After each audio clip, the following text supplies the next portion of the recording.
Hello friends, welcome to positive vibes by Simran. और आज जो हम आपको कहानी सुनाने वाले हैं उस कहानी का नाम है शक। नेहा की शादी को 3 साल हो चुके थे।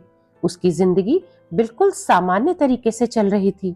पति अमित एक प्राइवेट कंपनी में मैनेजर था और सास सुनीता देवी घर संभालती थी। नेहा ग्राफिक डिजाइनर थी और ज्यादातर क्लाइंट मीटिंग वो कैफे में ही करती थी क्योंकि उसका ऑफिस रेनोवेशन मोड में था। एक शाम अमित के फोन पर अननोन नंबर से एक वीडियो आया। सिर्फ 20 सेकंड का क्लिप था। उसमें नेहा एक आदमी के साथ कैफे में बैठी हुई हंस रही थी।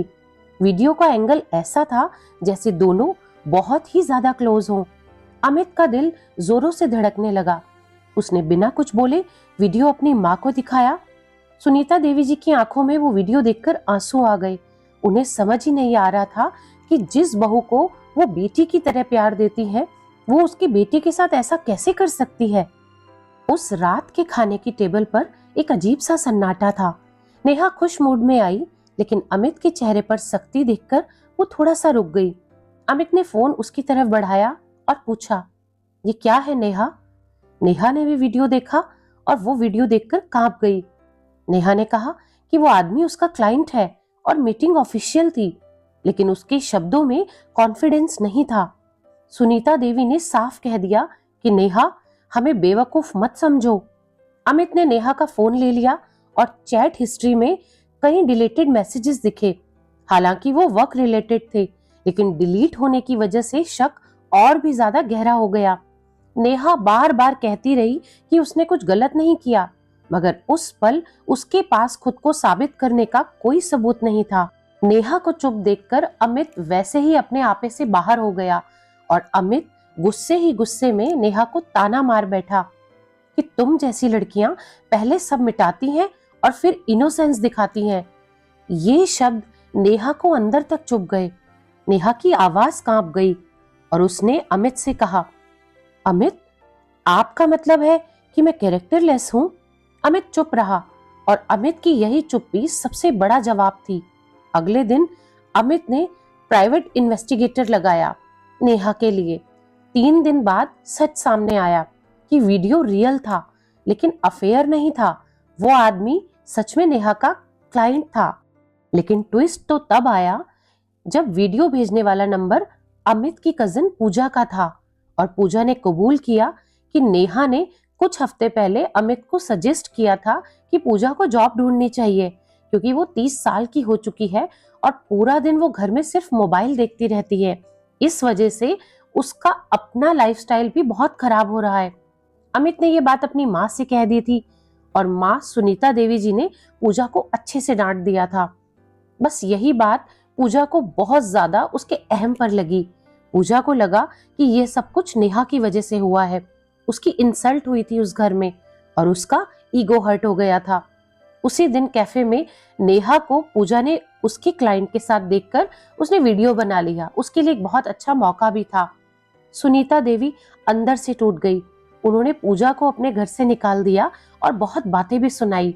अमित ने भी उससे सारे रिश्ते खत्म कर दिए क्योंकि ये बात कोई छोटी बात नहीं थी। इस छोटी सी लगने वाली बात में अमित ने वो शब्द अपनी पत्नी से कह दिए थे जो कोई भी लड़की बर्दाश्त नहीं करती। अमित ने एक बार भी नेहा की बात सुनने की कोशिश नहीं की क्योंकि उसके सामने वो वीडियो था। उसे लगा शायद उसकी पत्नी आज पकड़ी गई है, लेकिन असली नुकसान हो चुका था। नेहा चुपचाप अपना सामान पैक करने लगी। अमित उसके पास आया और बोला, नेहा, अब तो सब कुछ साफ हो गया है ना, प्लीज मुझे माफ कर दो। नेहा की आंखों में आंसू थे, लेकिन उसकी आवाज बहुत शांत थी। उसने कहा, अमित, वीडियो से बड़ा नुकसान तुम्हारे शक ने किया है। अगर तुम्हें मुझ पर भरोसा होता तो मेरे पीछे इन्वेस्टिगेटर लगाने से पहले तो मुझसे बात करते। तुमने तो वो वीडियो देखने के बाद मुझसे बात तक करना गवारा नहीं समझा और मेरे ही सामने मुझे कैरेक्टरलेस बोल दिया। फिर उसने एक आखिरी बात कही जिसने अमित को अंदर तक हिला दिया। जिस घर में एक झूठ पर इंसान को आरोपी बना दिया जाए, वहां दोबारा पत्नी बनकर लौटना बहुत मुश्किल हो जाता है। तब अमित ने नेहा से कहा, नेहा, देखो, मैंने तुम पर शक किया, वो मेरी गलती थी, लेकिन अब तो सब कुछ क्लियर है ना, प्लीज वापस नॉर्मल हो जाते हैं ना। नेहा ने अपना सूटकेस बंद किया और धीरे से बोली, तुमने सिर्फ शक नहीं किया अमित, तुमने मुझे नीचा दिखाया है। जब तुमने कहा कि तुम जैसी लड़कियां, उसी पल मुझे ऐसा लगा कि मैं शायद एक आम लड़की हूं, तुम्हारी पत्नी नहीं हूं। फिर नेहा ने अमित से वो बात कही जिसने अमित को तोड़ दिया। अमित, अगर एक वीडियो तुम्हें मुझसे बड़ा लग सकता है तो हमारी शादी तो पहले दिन से ही कमजोर थी। ये कहकर नेहा चली गई। 2 हफ्ते बाद अमित को पता चला कि नेहा प्रेग्नेंट थी। उस पल अमित की दुनिया तो जैसे रुक गई। वो बच्चा जो उनके रिश्ते की आखिरी निशानी था, वो भी चला गया अपनी माँ के साथ। उसने बार बार नेहा को कॉल किया, उसे मैसेजेस भेजे, उससे बार बार माफी मांगी, लेकिन कुछ औरतें माफ करके भी वापस नहीं लौटती, क्योंकि जब भरोसा टूटता है तो दिल नहीं बल्कि आत्मा जख्मी होती है। नेहा इसीलिए नहीं गई थी कि वो कमजोर थी, वो इसीलिए गई थी क्योंकि उसने अब खुद को और खुद की सेल्फ रिस्पेक्ट को चुन लिया था। औरतें जब घर छोड़ती हैं तो सिर्फ दीवारें पीछे नहीं छोड़ती, वो अपने सपने, उम्मीदें और पूरा बीता हुआ प्यार भी वहीं छोड़ आती है। अमित आज भी उसी खिड़की के पास बैठा रहता है जहां नेहा कभी चाय पिया करती थी, लेकिन अब वहां सिर्फ खामोशी रहती है। और इस कहानी का सबक साफ है कि औरत को खोने से पहले समझो, क्योंकि जब वो चली जाती है तो फिर सिर्फ यादें बचती हैं। हमें अक्सर लगता है कि पत्नी तो वही होती है जिस पर शक करना आसान होता है। अगर वो कैरेक्टरलेस नहीं भी है, अगर उस पर किसी ने झूठा इल्जाम लगाया भी है, तो भी क्या है, वो अपने और अपने बच्चों के खातिर कहाँ जाएगी, वो तो यहीं पर रहेगी ना। इसीलिए कुछ लोग, कुछ ससुराल वाले और कुछ पति अपनी बीवी पे बिना बात के आरोप लगा देते हैं और मिनट भी नहीं लगता उन्हें उनके आत्मसम्मान पे चोट पहुंचाने में, सिर्फ एक लाइन कह के कि तुम कैरेक्टरलेस हो।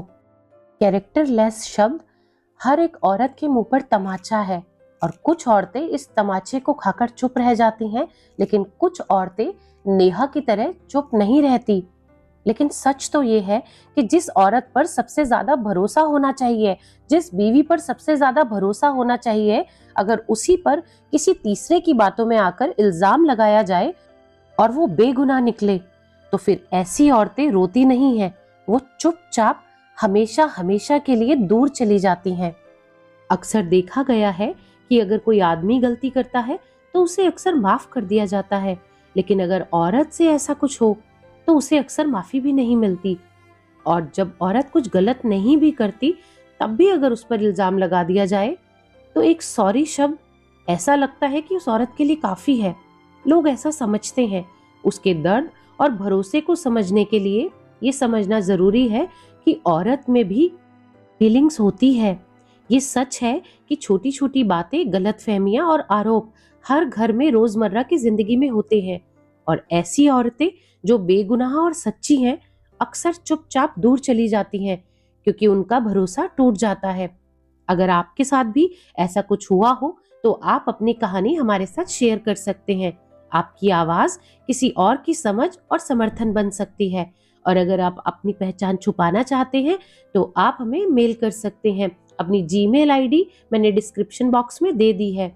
और अगर ये कहानी आपको पसंद आई हो तो लाइक करें, कमेंट करें, शेयर करें और चैनल को सब्सक्राइब करना ना भूलें। Thanks for listening.